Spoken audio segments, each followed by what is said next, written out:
All right, like that, it is time for the show. Back to the Studio 10-4 live, and we're back here.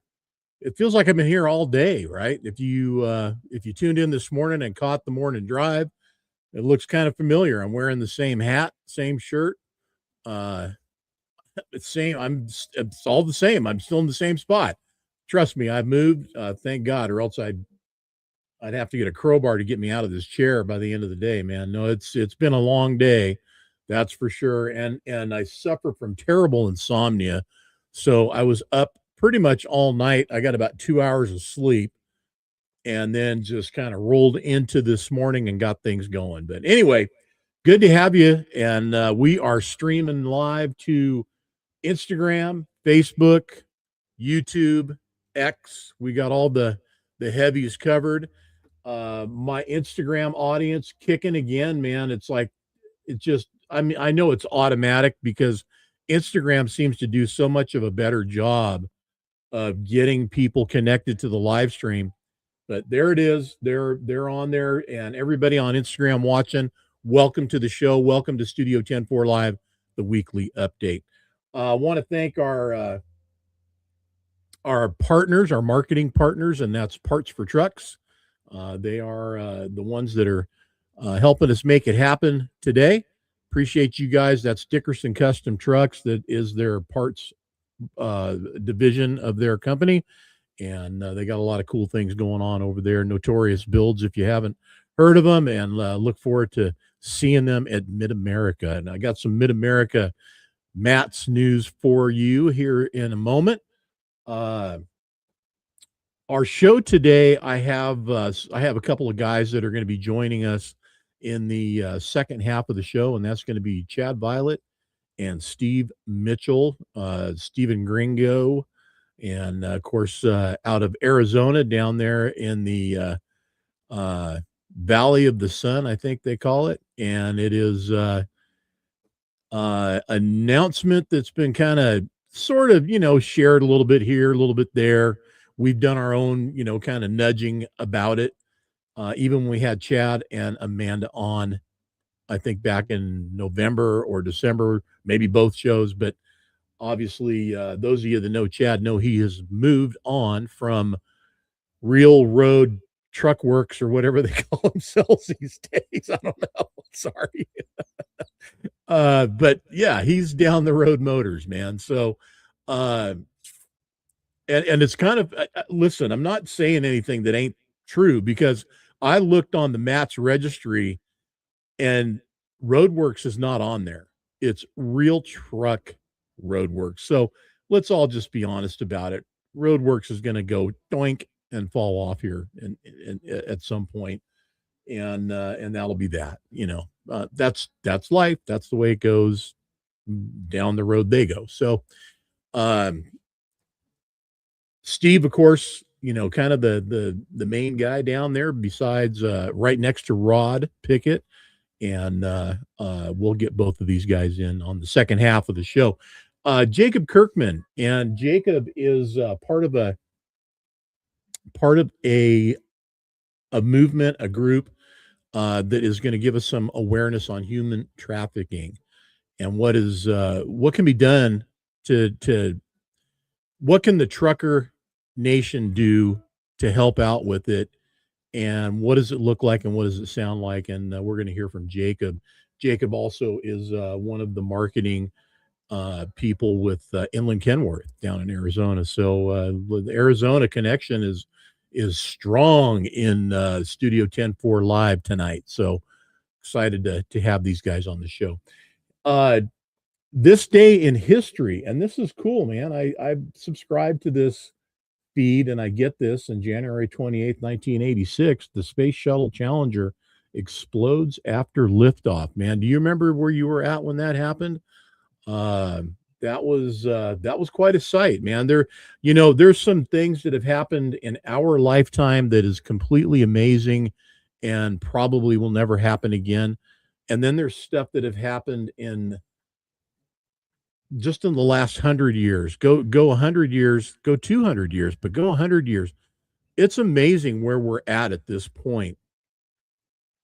in 100 years in our world and what has transpired and what's happened and what's changed. And I mean, look, man, there was trucks with chain and gear drives going over the grapevine. Okay. And when I say chains, I mean chain driven. And that's what was trucking. uh can you imagine? I mean, it wasn't manufactured by Schwinn, but there's some old trucks out there that were on the road and getting down the road under some really crazy designs, but it was what we had to do at the time. It's what it was. So thank God we got air ride and for a lot of y'all automatic transmissions at this point because some of you probably couldn't make it down the road with a stick anymore, and it's the way it is, I guess. Preferred method of transportation for a lot of fleets out there now is automatics. By the way, I want to take a minute and say howdy to everybody. Brandon, everybody say hi, Brandon. Brandon is in the house. Brandon, good to see you, buddy. And Brandon, I will remind you again, you can type in hello to anybody and say hi to anyone at any time. Jeff Patello, what's going on, buddy? Another one of our favorite guys out there and builders in the world of big rigs. Tom, good to have you, man. Who else is in the show? Driver what's going on? Eddie, what's happening? Who else is in here? Charles Hale, what's going on, bud? CDG, Dougie, that's burrito, taco, tri-tip beef jerky, Taco Tuesday, flavor of the day, Dougie is in the show. So good to have you on here, man. And as always. And hey, Dad's in the show, man. Dennis, what's going on? Dennis Mitchell, everybody. AKA Papa Mitchell there for our guest Steve Mitchell. So look forward to having the conversation and getting everybody going. I'm going to bring Jacob in right now, and I want to remind everybody if you decide you want to go to any one of our channels and check it out, YouTube, whatever, do so, and you have my blessing. Check them all out. JC Alt in the house, yeah, buddy. It's JC's time of year, man. Mid America Truck. Let me do that first because I want to share what I got going on there. Mid America, I'm going to bring it in right now. So first of all, I want to introduce for the first time in I don't know how long we have moved. 10-4 Magazine is in a new location, new booth, 14269. We are end cap against the wall. And if you know what I'm talking about, so we used to be right here. Y'all see where my cursor is kind of swirling? That used to be us, and that is no longer us. So we are no longer by the roll-up door. And honestly, I loved that location, but when they changed the West Wing where it was, and it was no longer, so it was what was, it's no longer is, it killed this area a bit for us, we thought. So we are down here now, right next to our good friends JR and family down here at Lifetime Nut Covers. Us here, JR and family here, Nikki and all their team. And then this whole line of guys, not a bad lineup to be in. You got National Truck Parts, I don't know them, Lincoln, Iowa Customs, and Four State Trucks over here. And oops, don't want to do that. Get back here. It looks like Four State has shrank, uh, frankly. So that's okay. Things happen. You move into a different whatever. Look at us. We moved, right? And then Valley Chrome down here, pretty good setup. Everything in a row. So just right on down the line. There it is. There is the show. Now, outside in the front, the PKY Paul K. Young Truck Beauty Championship out in front where it has been for the last few years. And this one parking lot out here, they're doing it again. And I believe, I hope it works out, man. Last year it was kind of a different deal out there, but we'll see what happens this year. But hey, PKY lot that's going to kick ass again, man. It was a fantastic show last year out there for the show trucks. It's going to happen again. There's a lot of cool stuff going on. Can't wait to be out there and show up and be a part of it. And also hanging out again in the bar trailer, the Iron Bar. And that is, of course, provided by Brandon Carpenter and Carpenter Custom Trucks. And he'll be out there again with that thing. And there's going to be some fun stuff going on out there. I think Friday or Saturday, or Friday and Saturday. Don't know yet. But there's a quick look at what's happening in Louisville, Kentucky for 2026. But just remember one thing: 10-4 magazine is right there up against the wall. Redneck Mothers, 14,269. And that is where we're at this year. So we're just a few down from where we've been all these last 10 years, honestly, that I know of. I don't know. Dan would have to verify if, we've been elsewhere other than that, but and I don't know that. I think we have. Just in fact, I think in the years past before that, we were kind of more in the thick of it. But that being said, it's going to be a good show. Look forward to it. Everybody keep fingers crossed that the weather hangs in there and gives us something good to be a part of. Cody, what's going on, man? JT, the other JT, and that's Gerald Todd. What is happening, buddy? Pete Zamora down from Arizona. Good to have you on the show, my friend. All right. At this point, I want to bring Jacob into the show. Jacob, how are you, my friend? I'm doing fantastic. Thanks for having me, and I look forward to seeing you at Matt's. It will be my first time going. So, Oh, congratulations, man. Virgin, thanks. pop your cherry, buddy. Hey. Yes, sir. Yes, sir. It's a great show. There's not another show like it in the United States that I can say compares to it. Over the years, this show has definitely morphed into different versions of itself. And this is going to be the latest one. So I look forward to seeing you there. Why don't you go ahead and tell everybody who you are, where you are, what you are, and what you're doing? Yeah, so I'm Jacob Kirkman. I'm based here out of Phoenix, Arizona. I work for Inland Kenworth. I'm one of our marketing reps here in the States, and we get the privilege to work with Truckers Against Trafficking quite often. And so that's why we're here today, talk about human trafficking and what the trucking industry can do to combat it. It's not a new thing. It's not like we're reinventing anything or discovered something new. Truckers have been involved in this for quite some time. In fact, as you and I spoke earlier in our pre-production meeting, kind of talking about my background in it, I've been involved in the um, human trafficking awareness arena for quite some time. Came out of Folsom, California, the Sacramento area, which was a very centralized hub of human trafficking because of the fact that you have all of the main highways and arteries that go through Sacramento. And I'll list them again: 85, 99, 50. And then there's other little stringers along the way as well. And it's a quick and easy central point to gather and move people around. And they were doing that. Um, what is your message that you are trying to share with everybody and get everybody aware of as far as what it relates to in trucking now at this point? Yeah, I mean, specifically to your point right there, 81% of traffickers utilize the transport industry as part of their recruitment. 76% use them during their use transportation during their exploitation, and then 52% of people say that it's facilitated in their exit and escape. So truckers play a huge, huge role in combating and stopping human trafficking. And the biggest thing is to get trained and recognize the signs of human trafficking, and then step up and make the call and be the voice for somebody who's voiceless and save lives. So, I mean, breaking it down into the simplest of terms, too. I mean, awareness, being aware of where you're at, what's going on around you is always a good thing. Whether you're in a truck or anything else, it doesn't matter.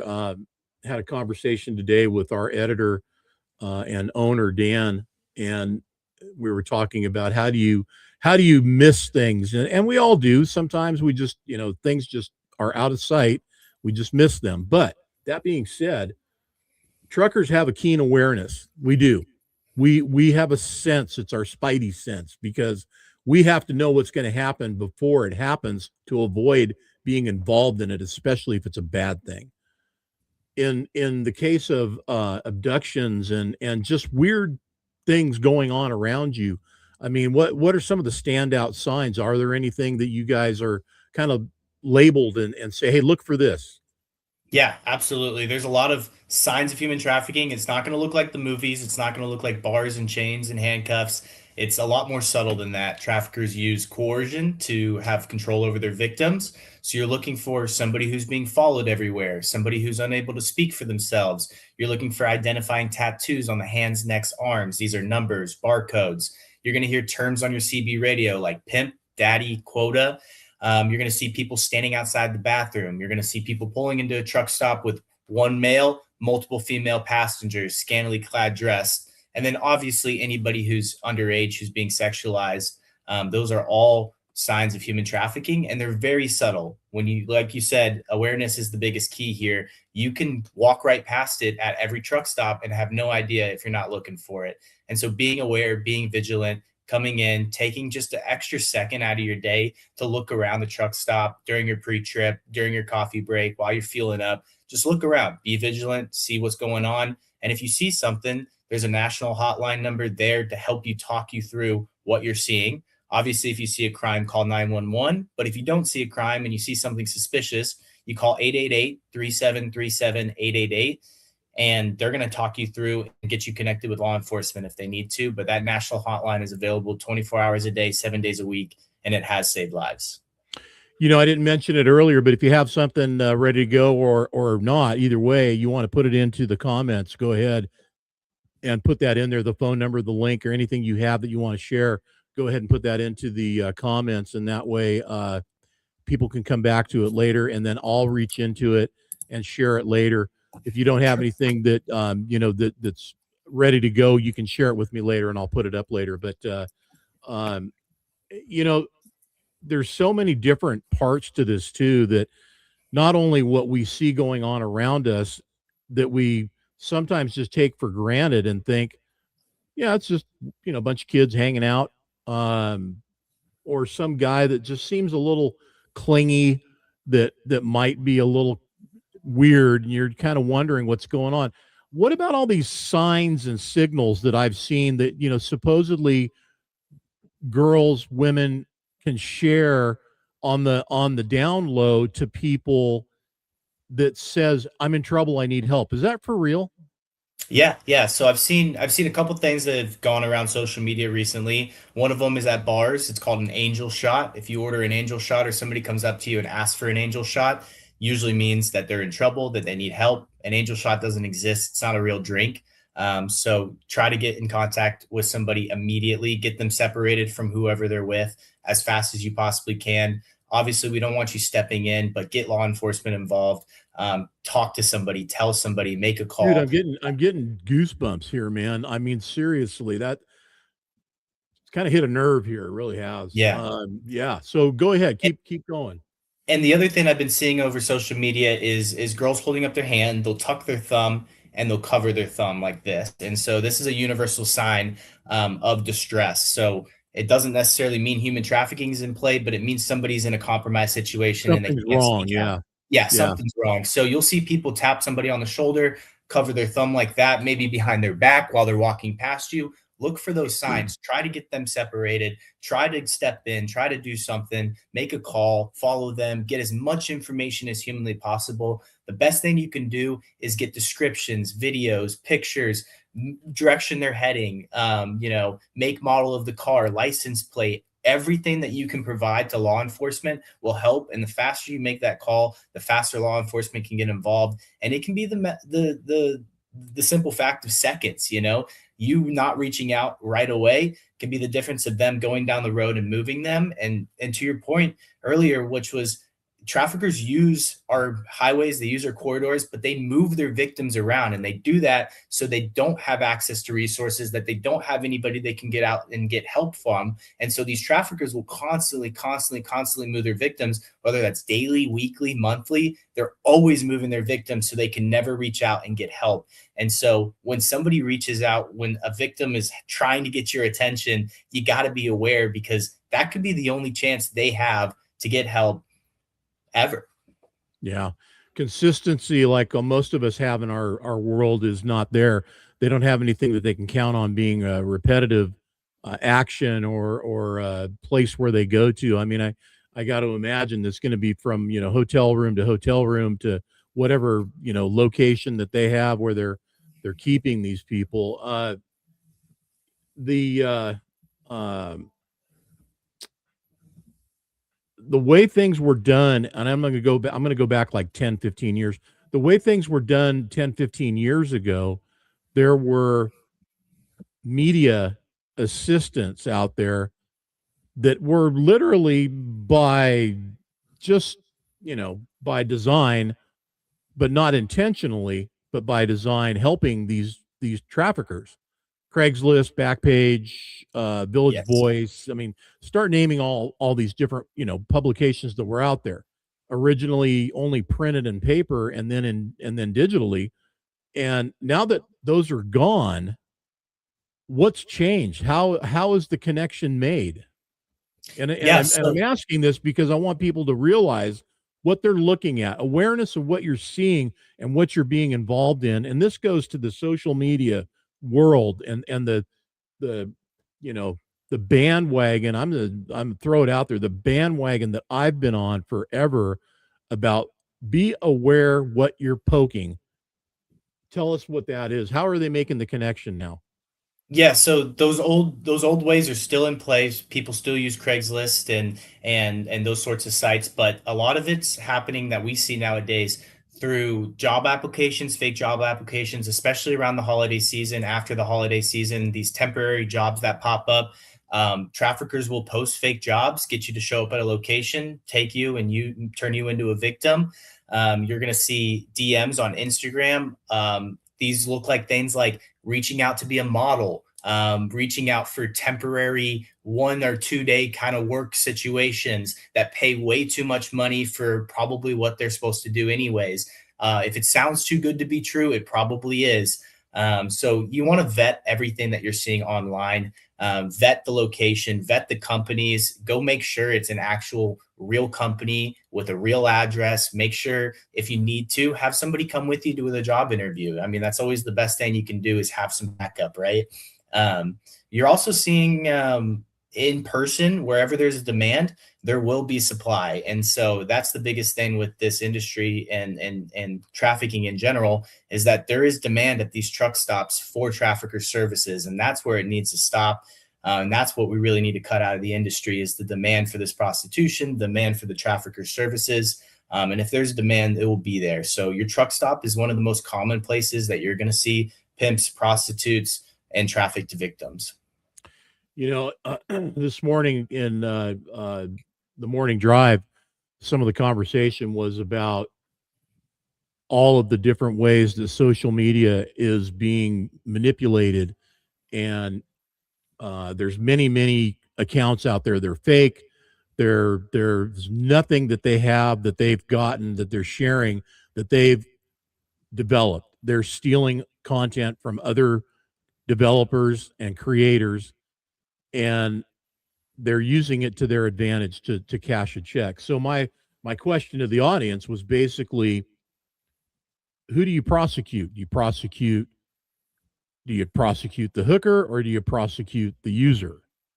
And this is a little more unique because there's somebody else involved that is being used against their will. So, Yes. in this situation, prosecution to the provider is going to be maybe a life-saving thing, right? Because if they get arrested, they may be able to get out of what they're involved in. And by I mean, am I on the right track here, kind of?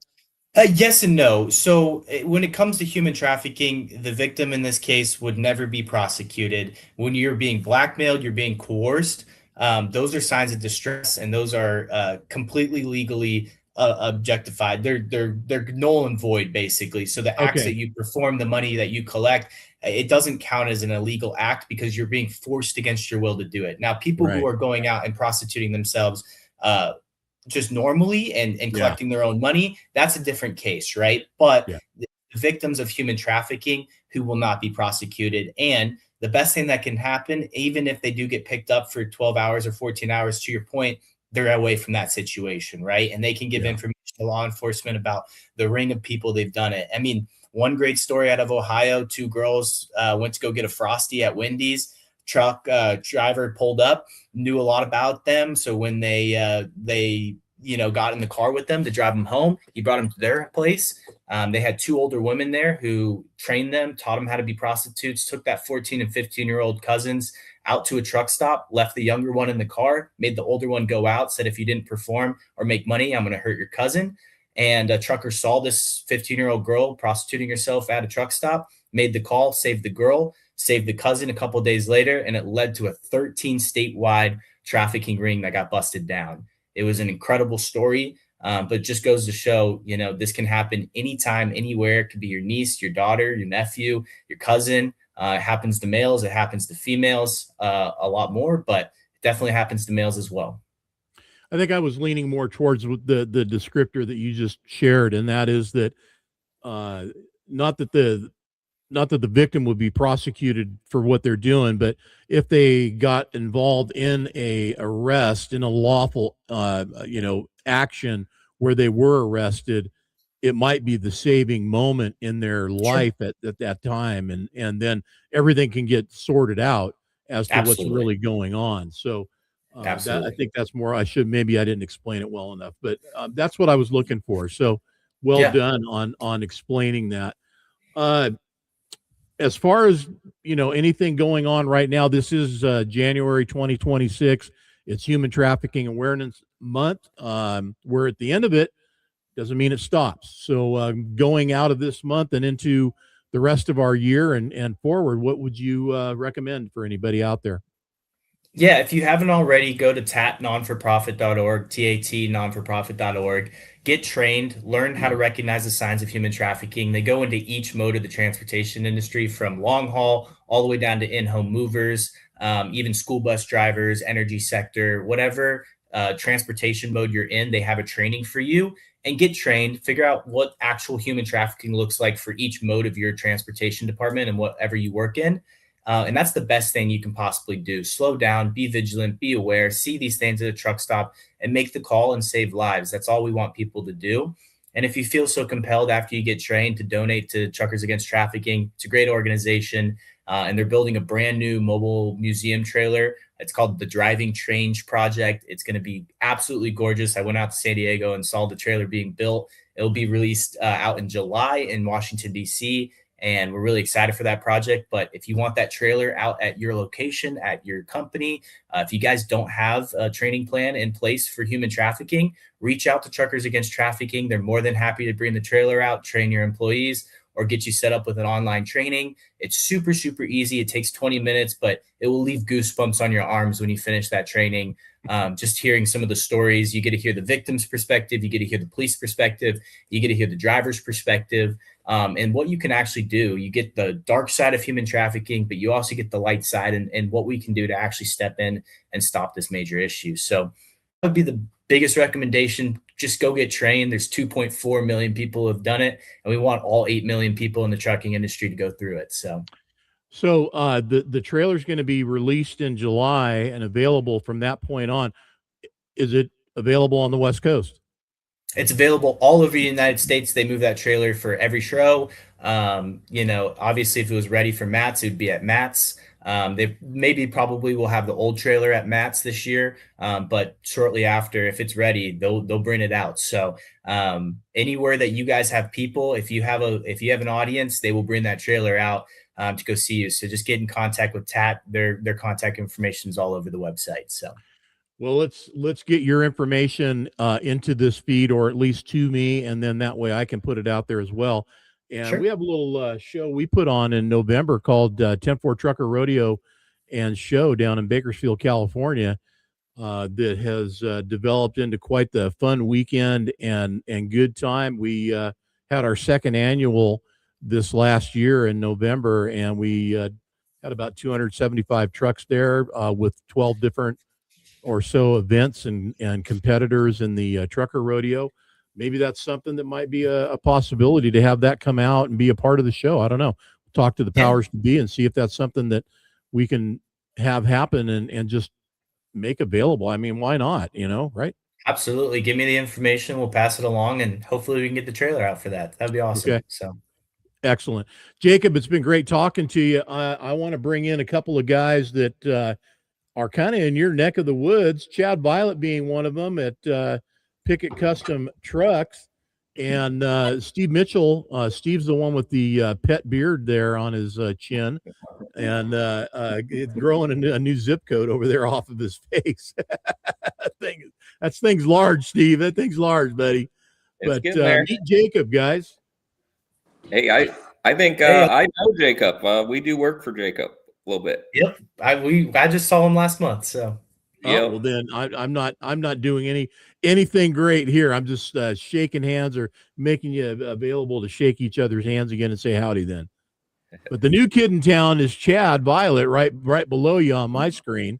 So Chad, do you know Jacob? I do not.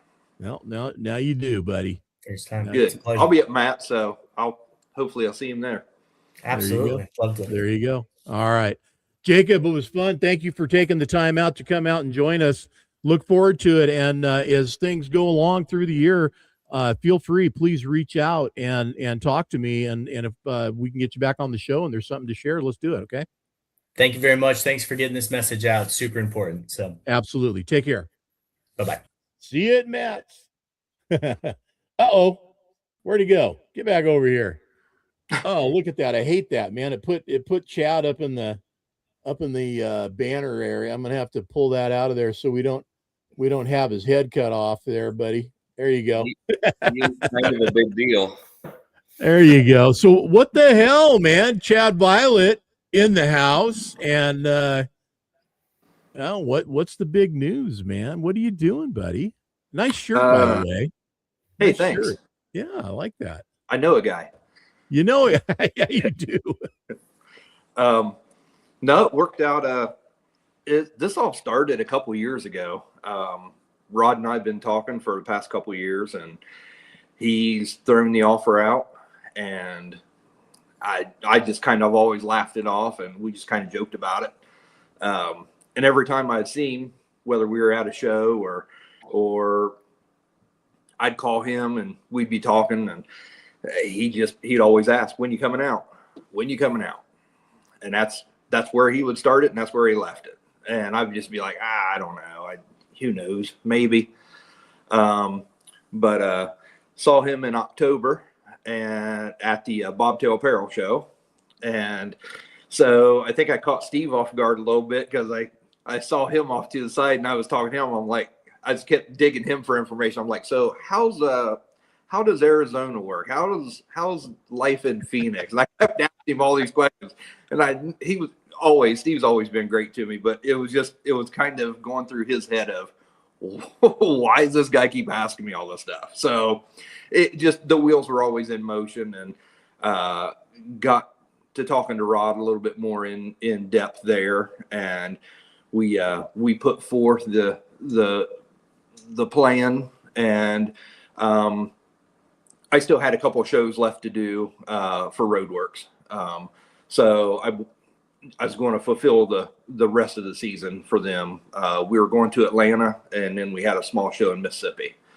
And then after the Mississippi show, the 1st of December, I put in my 2 weeks, and Rod and I, I flew out and visited with Rod and saw our buddy at the shop.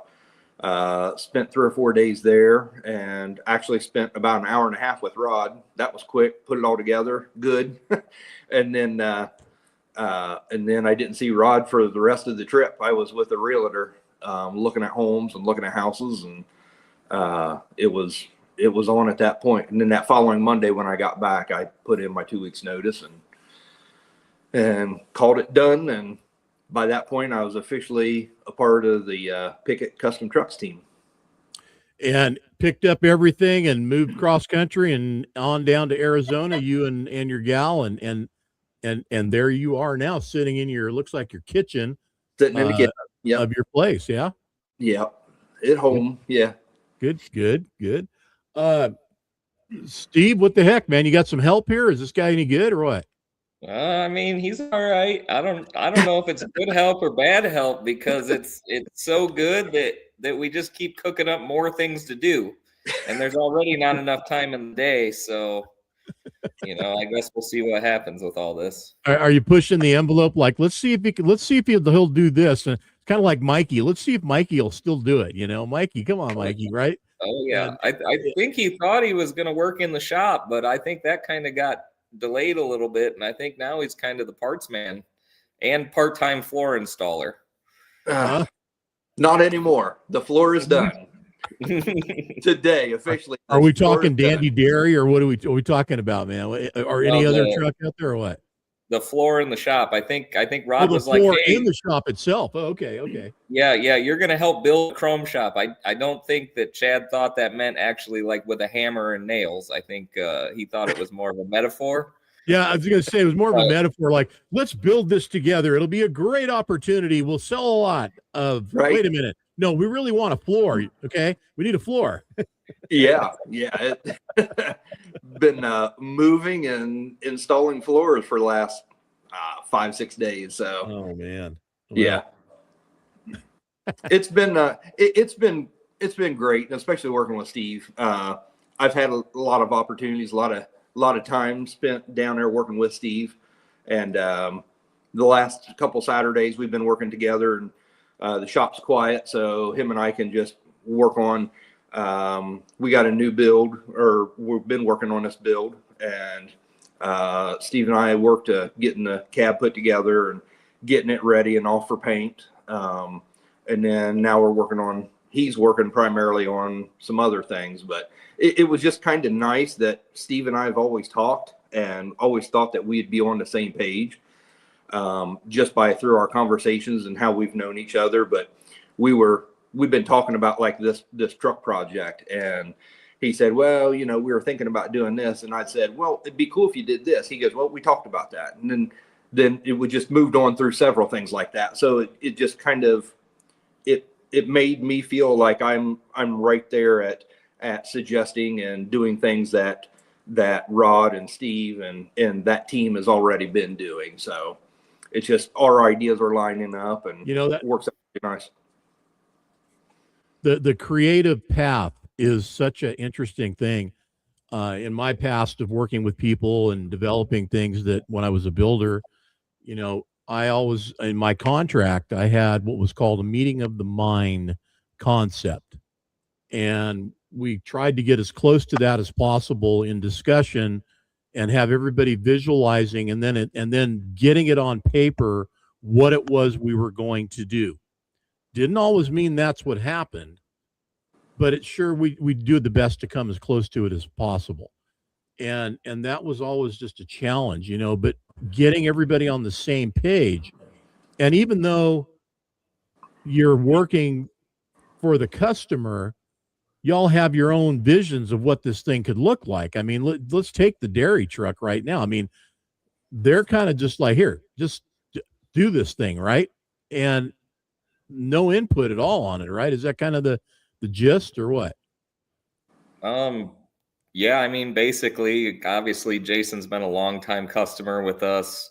He goes way back. He knows our style. We know his style. When he sends a truck, we already know what we're going to do before it even gets there, basically. But yes, this green truck has gotten way into the weeds, and it's it's wild. I don't know what else to say. And every time, like Chad was saying, we've been working weekends. We're trying to get this thing done. Him and I were working on a project on the trailers all day Saturday, and we basically scrapped the whole thing come Monday because we had to reinvent the wheel again. So, I mean, that's just how it goes. But yeah, it's a big push on that project because we just keep adding ideas and throwing things at it and seeing what sticks. Yeah. And well, I mean, that one, whatever you thought you were going to do, it's way beyond that at this way point. beyond. Yeah. So that's a unique build. You don't get those very often where you just kind of have an open, I don't know, a blank slate. Best way to put it. Blank slate. Do whatever you want, and maybe even do something and then do it and then go, yeah, I don't like that, and then change it. Right? I mean, how many times has that happened so far? Oh, that happens quite a bit. I mean, you try to prevent that because it eventually costs somebody money.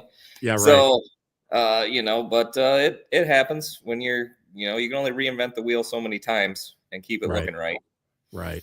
Yeah, I get it. Well, so you guys have a big show coming up here in relatively short period of time. Are you trying to get that build done for the Arizona show, or are you ruling that out? And what's happening with Diesels in the Desert this year with you guys? Well, I mean, we are trying to make it. Okay. The truck's probably going to be there in one form or another. It may not be fully complete. It may not even be under its own power, but there's a very good chance the truck will be there. Yeah. But I think it's going to be another huge show this year. It keeps growing. We're trying to streamline it. Now we have Chad involved with registration and parking, and his many years of truck show expertise combined with everybody else's. I think we're going to get some new ideas, and hopefully everything will be faster, easier, and painless for everybody. Hey, Chad, see if you can get them to roll some slurry out on that parking lot. That thing's got some freaking crevices in it, man. You could lose a truck in some of that shit out there, right? I mean, it's bad, dude. I'd take it from a guy rolling a tripod around out there all day. Oh yeah. It's not good. But yeah, hopefully we don't have the rain this year. Yeah. Whoa, hey, don't ixnay on the rain say, okay? Because we don't want that. No, that was not good last year. I mean, what was the chances and odds of that happening? But it did, right? So, I ended up at Waffle House and getting myself an extended stay over there with some waffles and stuff until it dried up a little bit, and then of course the 10-4 room at the casino where we had a perfect view of the track and the show from Dan and Shan's room, so we were looking down at that thing the whole time while that was all going on. But Friday night it kind of cleared up, right? I mean, it didn't rain Friday night. Wasn't that the deal? Yeah, it quit raining in the afternoon and kind of cleared up. It was just a little chilly, but Saturday shaped up great. I mean, Chad would have loved it. So many good puddle pictures to get off the ground. So, he missed out. Yeah. Chad, you've got an eye for those reflective shots, buddy. I appreciate that. Yeah. I got fortunate sometimes when everybody's upset because they have to re-wipe the trucks down, and I'm like, nope, everything's good. I get their point, but it's good for me. Yeah, no, it's all right, man. You do some good stuff out there. That latest shot that you put up the other day was good from the hubcap. Yeah. So I have my alarm set every day. I keep missing the sunrise, and I keep trying to get out. And so I went out of my door, out of the chrome shop, and I'm going downstairs, and I see Steve walking back in, and I instantly am like, Steve beat me to it. And he's like, you got 30 seconds. Steve's got it down. He's gotten so many of these sunrise and all. Yeah. And so, it was just neat to go out and try to catch it. And we got a couple of trucks sitting there and some trailers. So it was nice to kind of use what you got sitting there. So. And how's Arizona treating you so far? You liking the move? Well, the more, yes, but the more I see of feet of snow and sub-zero temperatures back home, I'm very happy with this move. This is great. I was going to say, if you watch the weather and you know what's going on back where you came from, buddy, sorry about them. And God, I'm glad I live in Arizona, right? Well, I was thinking about that when I was putting all that flooring in. I don't know how many thousand square feet of of flooring that was, but every time my back hurt or every time my knees were hurting or I got splinters, like I pull up pictures of snow back home and I'll take all the splinters I can get. That's fine with me. Well, let's talk a little bit about what else is going to be happening. I mean, right now you got the newness of things going on. You've got the truck show. You guys are ramping up for that. Mats is coming up. I mean, it's like bam, bam, bam. All, you know, just all you just moved and everything is, yeah, Dennis said, don't rub it in. your dad's out in the middle of it, Steve. You guys got a lot going on right now, but long term, I mean, you really do want to get this chrome shop going. And what do you think more your role's going to be once the kind of the dust settles a little bit from, you know, newness getting going and getting everything kind of fired up? I would say Rod wants my main objective. My main priority is the chrome shop. Before I was really even started here, I was selling stuff for Rod. So I was selling chrome from guys who would call me, and I would just run it through Rod. And that's what I continued to do, even though the shop's not technically up and running. It's advertised. I've designed many logos for it. It's got its own social media pages. It's going. I've been selling, you know, all kinds of chrome every day. So I've been very busy. And then it's just going to continue to just go quicker. But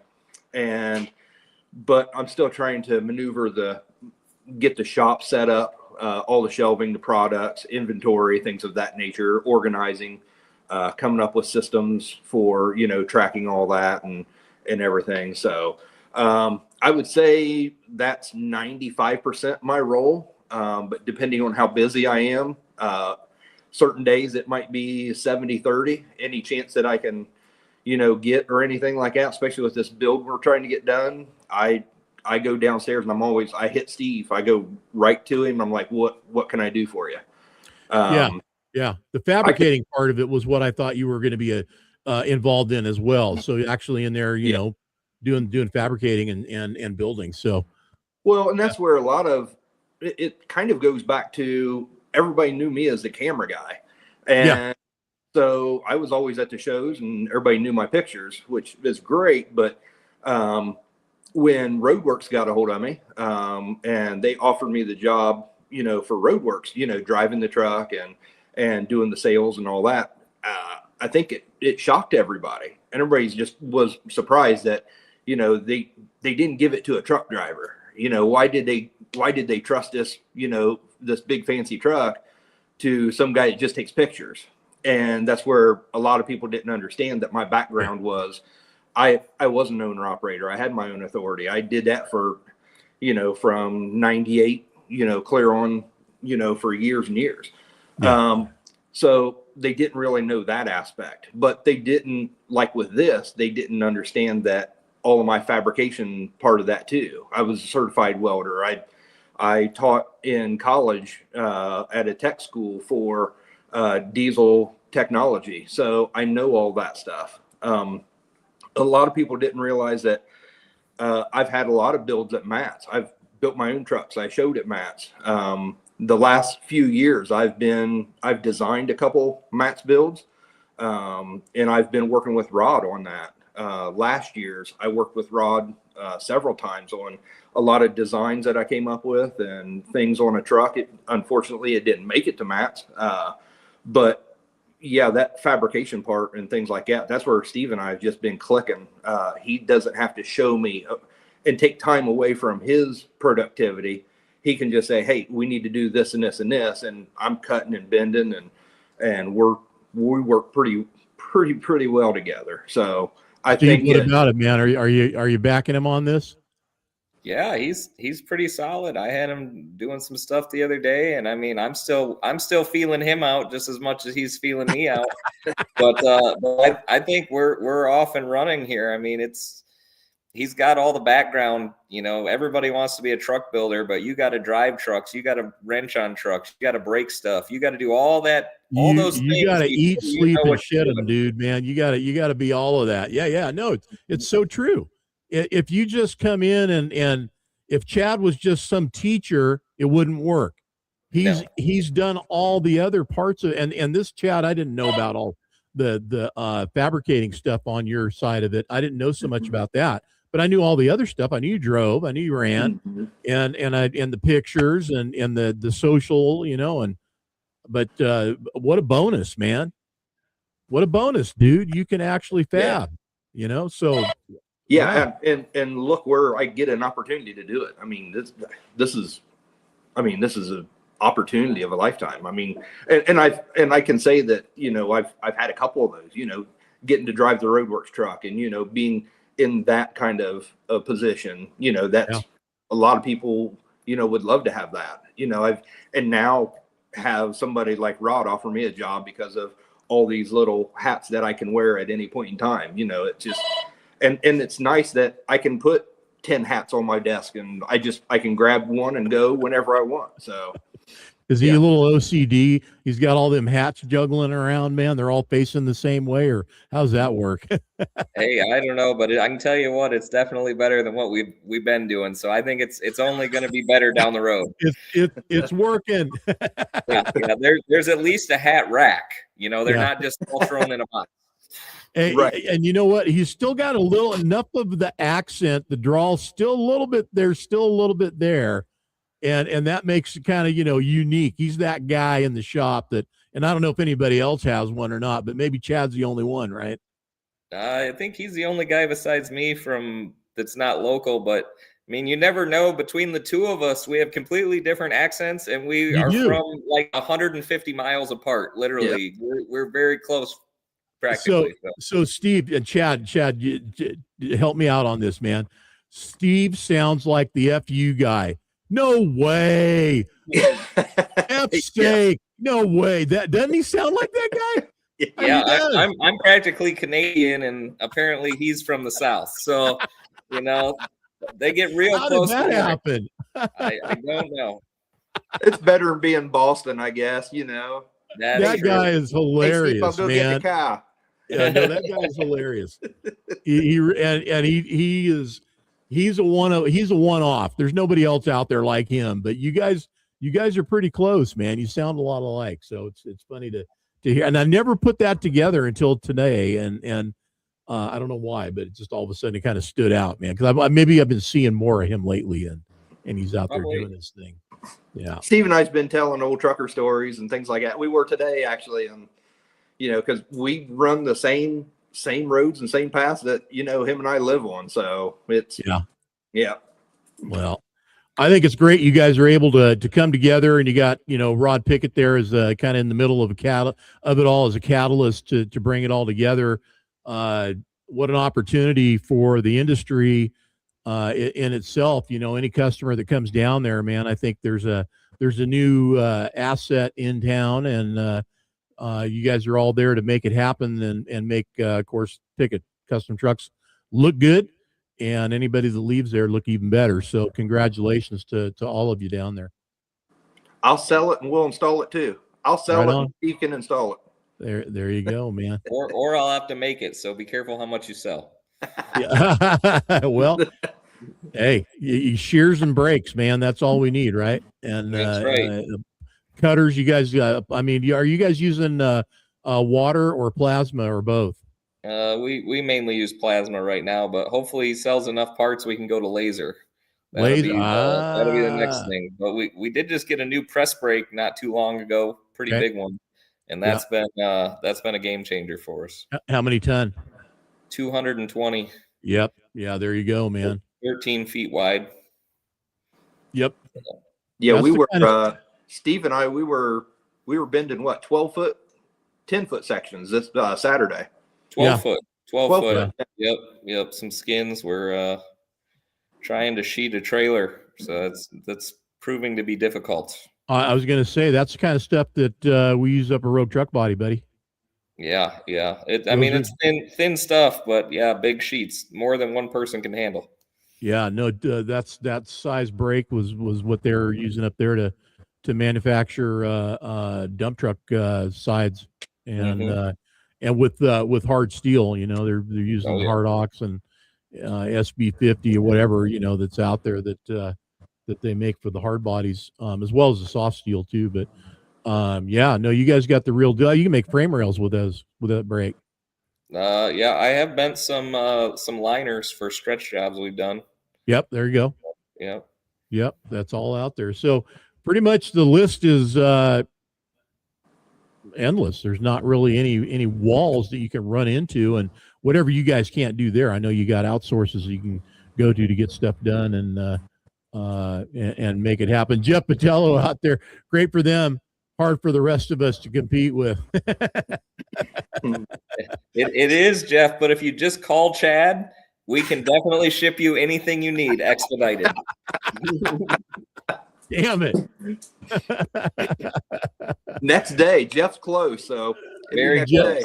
day. Hey, you got to have a Patello rate too, man. Come on now. I'll work out something for him. There you go. Boy, Chad, he learns fast. He's like, yeah, buddy, we got you covered, huh? I think we actually just shipped him something this week or last week, maybe. Oh, well, there you go. See? Yeah. Hey, you know what's cool too, man, is most of you builders, you guys are all traveling in the same circles and work together, you know? There's enough of that pie, it's a big pie, that everybody can get some. And as far as, you know, who is better or who does what better, or, you know, those kinds of questions, I think they answer themselves within the community, and the ones that don't get weeded out. And we've got some real good high quality people that we talk with and work with at 10-4 and Pickett. I mean, the name in itself says it all right there. Been around, kind of one of the early adapters and inventors and promoters of this part of the industry that wasn't there before until Rod and Kevin got together, and Brian and all the Chrome Shop Mafia guys, and you know, publicly put it out there that, yeah, we can make stuff, we can build stuff, we can custom do whatever. And look where we're at today, man. All these other companies are, you know, struggling to manufacture stuff just to put it on shelves. You guys are doing that now, as well as one-off things and making it happen out there for everybody. So it's quite a ways from, and in a short period of time. It wasn't that long ago, right? No. Doesn't seem like it. No, it wasn't. It really wasn't. I mean, Roadworks, I go back to, you know, my early days with when I was on the show circuit competing, and, you know, Rod was running that black 359 into Vegas, and we were all parking around that, and Mike Horan was Roadworks, and, you know, the list goes on to all these folks that were a part of the business back then. It was in its infancy. It really was. Just not the same as it is now, man. It's a whole different world now, isn't it? So yeah, night and day. Yeah, night and day, absolutely. Well, congrats again, guys. I look forward to hopefully seeing you for the Diesels in the Desert for the show at the end of February, and being down there with you. Dan and Shan are going to be down there. I'm trying to get it worked out so I can be down there and cover the show and shine again like I did last year. Hopefully that comes together and I'll make it down there. Otherwise, I'll see you in Mid-America and Louisville. What's your deal in Louisville, guys? Are you guys just walking the show or judging the show, or what's happening? You guys doing the custom build again, the big rig build off again, or what's happening? Well, I don't know. I don't know if Rod's judging again, but the plan as of now is to have the Dandy Dairy truck in Louisville, and possibly a couple others from their fleet in the PKY show. Okay. That is the goal. We're a long ways away, but we're hoping for the best. Okay. Well, and my plan is again to have the big rig build off guys along with JC and Toby and the necessary folks along the lines of the presenters of the show. We'll do a Studio 10-4 live again with all those guys and introduce everybody in the big rig build off, and maybe touch base with you guys again too, and see who's what and where and what's going on. But we're at the top of the hour. You guys filled it up. I appreciate the heck out of you joining in and making time for us here at Studio 10-4 Live. You guys are the best. Thank you. Thanks for having us. Appreciate it. Absolutely. All right, man. Now you guys get something to eat and get back to work, all right? About right. Yeah. Hey, All don't right. let Steve fool you with his toolbox. He's not at the shop. He's at home. Yeah, know, this I is the saw little that. one. Yeah, That's I the little saw one. that when I was looking at you in the green room, and I'm going, "What the hell's he got going on over there, man?" And I'm looking, trying to figure it out. But yeah, is that like you got kitchen knives in there and stuff, or what do you got going on behind you, man? Yeah, all the good stuff. You know, anything you need. So that's where I Daddy's. keep my spare logbooks. I just said, oh yeah, right. Yeah, that's good, man. Easy access. All right, you guys, take it easy. We will talk soon. Anything coming up besides what we've talked about? You guys want to throw out there anything special at Pickett Custom Trucks that folks need to know about? And by the way, do you guys have a wash, or are you going to have a wash where you're at? And what's the facilities like where you guys are at? Because I've never been there. Give me a quick synopsis of what it is. What's the property like there? You're talking about the shop, right? Yeah, the shop. Yeah. So we're pretty much out in the country. We're just surrounded by fields. We got like probably 3 acres out there, I think, 25,000 square foot building. Chrome shop's actually upstairs, so Chad gets his workout in, running up and down the steps. But I mean, we can be pretty much full service. We have a full-time polisher on staff. He also does mobile work and mobile washes outside of through us. Okay. AZ's Best Detailing. Okay. So you can find him online or through the shop, either way. But he is, you know, a full-time employee of the shop, and then he does his own stuff on the sides. We will have the Chrome shop going, which Chad's pretty much running. You'll be able to come in and get all your knickknacks and stuff like that, because Lord knows there's nowhere in Phoenix to get anything. Basically, especially now that Danny's is gone. So was Danny's the big facility that like had everything? Is that the place I'm thinking of? For the most part, yeah, the Big Rig Resort, the original one. Yeah. Yeah, that was kind of the spot. There just really hasn't been much of a business for that kind of stuff in really anywhere in Arizona. So I think we'll probably be like the main parts hub for the local people. Yeah. But we try to stay off grid. We're out, you know, it's why we left the city for the most part, but people are finding us. So, but we have tons of stuff on hand, and Chad's definitely been very good at getting that stuff organized, getting more parts. You know, he can speak more about that. But all right, well, Pickett's Chrome Shop. So Pickett's Chrome Shop. Find them on Facebook, Instagram, TikTok. Yep. Website. What's the URL? Pickett'sChromeShop.com. We're running that under the Pickett Custom Trucks right now. Okay. There'll be a section there for the Chrome Shop. We'll probably branch off of it a link to go over. Okay. So yep, good enough. Yep. All right, guys. Well, listen, we're out. We're 4 over and we're done. So you guys take it easy. Thanks again. I appreciate your time as always. I know how valuable it is. You guys get back to your families and do what you're going to do, and we'll talk soon. Sounds good. Sounds good. All right, take care. Bye-bye. Thanks, John. See ya. All right, everybody. Steve and Chad, they're with us today, and you know, good conversation, man. A lot of stuff that I didn't know about, and probably a lot of y'all didn't know about that was going on out there. Everybody that was with us and had to leave, if you're still hearing it, thanks for tuning in, guys. Thanks, appreciate it. Jeff, yeah, we'll catch you hopefully in Arizona, and everybody else that was on the show, listening, participating. Thank you guys for tuning in.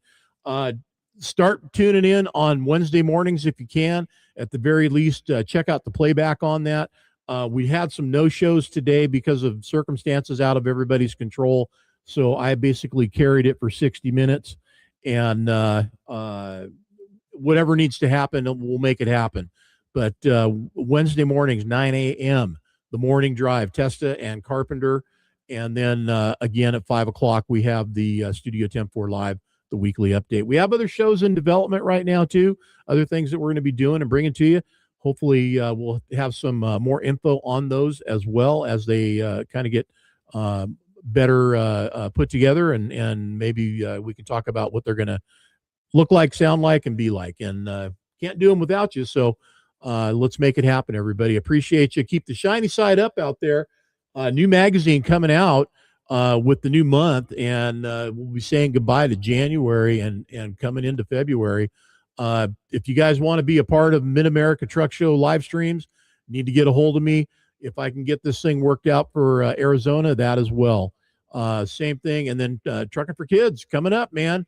We'll be opening up Trucking for Kids at the February 1st. I think on Sunday, registration is going to be live. So look forward to seeing that happen. Check out all the information as we let that out there for everybody, and see what you need to find out so you can be a part of it. May 1st, 2nd, 3rd, and Bakersfield at the Famoso Speedway. All right, y'all. Take care. JT out for now. We'll talk to you later.